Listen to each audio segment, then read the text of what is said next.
Good morning, class. Today we are going to start with our fourth chapter of statistics, that is time series.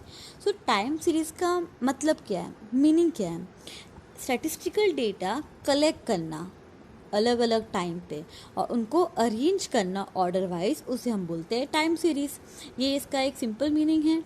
अब definition क्या बोलता है कि time series क्या है? एक सेट ऑफ ऑब्जर्वेशन है जो हम अलग अलग टाइम पे उसको ऑब्जर्व किए हैं. ठीक है, मतलब अलग अलग टाइम पे हमने कोई वेरिएबल जो चेंजेस आया उसको हमने यहाँ पे डेटा कलेक्ट किया है और फिर उस पर हमने स्टडी की है. अभी ये चीज़ इतनी इम्पोर्टेंट क्यों है हमारे लिए? जस्ट बिकॉज ऑफ डैट हमें ना कोई पैटर्न देखना होता है कि सपोज़ कि ये कंपनी या ये कोई शेयर है, ये शेयर इसका आगे वैल्यू बढ़ने वाला है कम होने वाला है, ये हम प्रेडिक्ट करते हैं. प्रेडिक्ट कैसे करते हैं हम? फ्यूचर, उसका पास्ट देख के हम देखते हैं कि फ्यूचर में वो आगे जाएगा या डिक्रीज़ होगा उसका, है ना.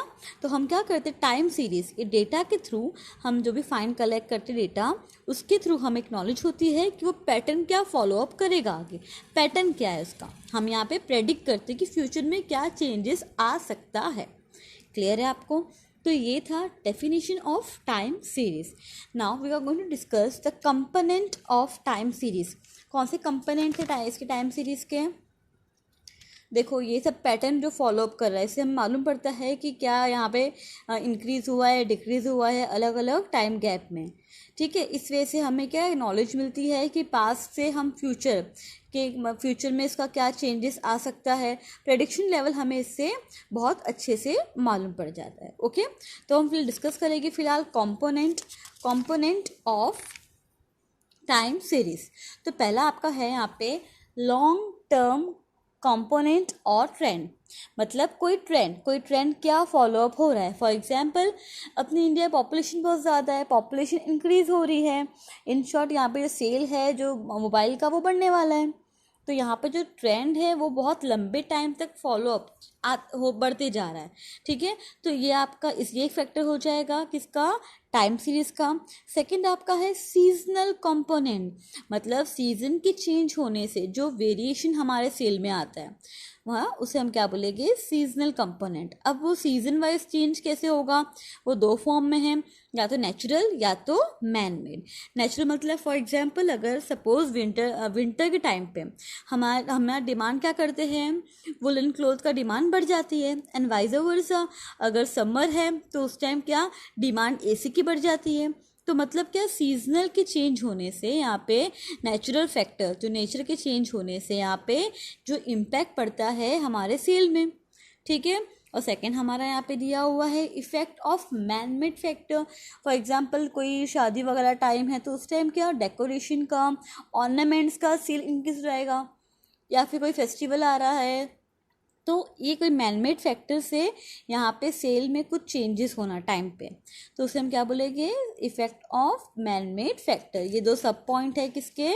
सीजनल कंपोनेंट के. Now third is cyclical component. मतलब साइक्लिकल मतलब क्या होता है कि कभी चेंज, कभी ज़्यादा कम, मतलब वो रिपीट होना कोई टाइम पीरियड में, उसको मतलब फिर रिपीट होना. आज सपोज सेल ज़्यादा है, नेक्स्ट ईयर सेल कम हो गया, फिर उसके नेक्स्ट ईयर यहाँ पे सेल जो 20% इंक्रीज हो गया.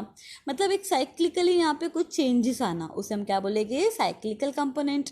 And fourth one is random और इरेगुलर कंपोनेंट.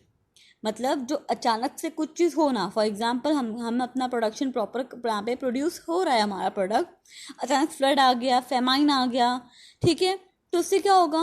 अचानक से कोई अर्थक्वेक हुआ, तो इससे जो वेरिएशन, जो चेंजेस होगा, उसे हम क्या बोलेंगे? Irregular component. क्लियर है? ये चार यहाँ पे एलिमेंट्स है जिससे इफेक्ट होते हैं हमारे किस पे? सेल में. ओके, नाउ अब हम यहाँ पे जो कैलकुलेशन करने वाले हैं, ये मेथड है इसको फाइंड करने का. वो तीन मेथड है. एक आपका है graphical method, second one is least square method, and third is moving average method. तो first we are going to do with a graphical method. तो ग्राफिकल वे में हमें कैसे इसको शो करना है वो देख लो. आपको यहाँ पे क्वेश्चन में क्या दिया है, देखो. The yearly production of a factory is as follow. Obtain the trend using graphical method. आपको यहाँ पे ईयर दिया हुआ है और प्रोडक्शन दिया है, जो कि आपका ये टाइम सीरीज वाला क्वेश्चन है। तो आपको जो भी ईयर है आप जो क्रॉनिकल वे में अरेंज करोगे ना, हमारा डेफिनेशन था, तो इसको आप नंबर दोगे 1 2 3 4 5 6 7 8 9 10। आपका टाइम क्या होगा 1 2 3, आपने उसको क्या दे दिया ईयर वाइज रेगुलर्स को आपने एक टाइम दे दिया, ठीक है। टी यहाँ पे, और आपका जो यहाँ प्रोडक्शन था वो का वही अब सेट करना है इसमें। तो ये 1 2 3 हमने यहाँ पे लिखा 10 तक। टाइम हमारा यहाँ पे क्या रहेगा इंडिपेंडेंट, कॉज टाइम के बिहाफ पे जो चेंजेस वेरिएशन प्रोडक्शन में आएगा, तो प्रोडक्शन हमारा कहाँ पर आएगा इंडिपेंडेंट में आएगा। ओके, तो कौन सा फर्स्ट में कितना है वो 20, तो 1 में 20 प्लॉट करना है। सेम वे से आपको हर एक का यहाँ पे जो है प्लॉटिंग करनी है।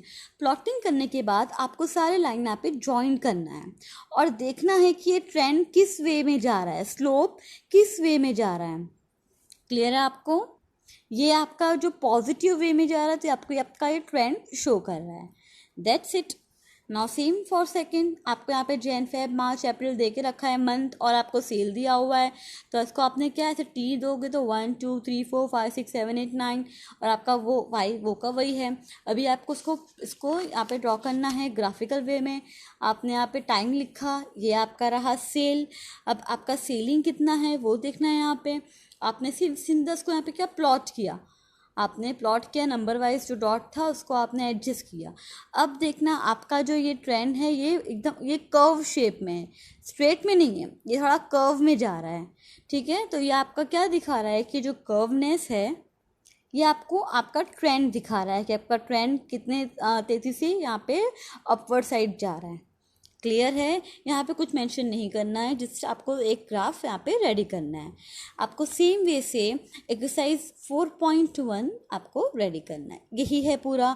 आपको सीधा यहाँ पे जो ईयर दिया है उसको आपको एज ए टी एज्यूम करना है। 1 2 3 वाई आपको दिया हुआ है। सबका ये चारों क्वेश्चंस आपके वैसे ही है। अगर फिर भी कोई क्वेरी है then ask me. Okay, thank you, have a nice day.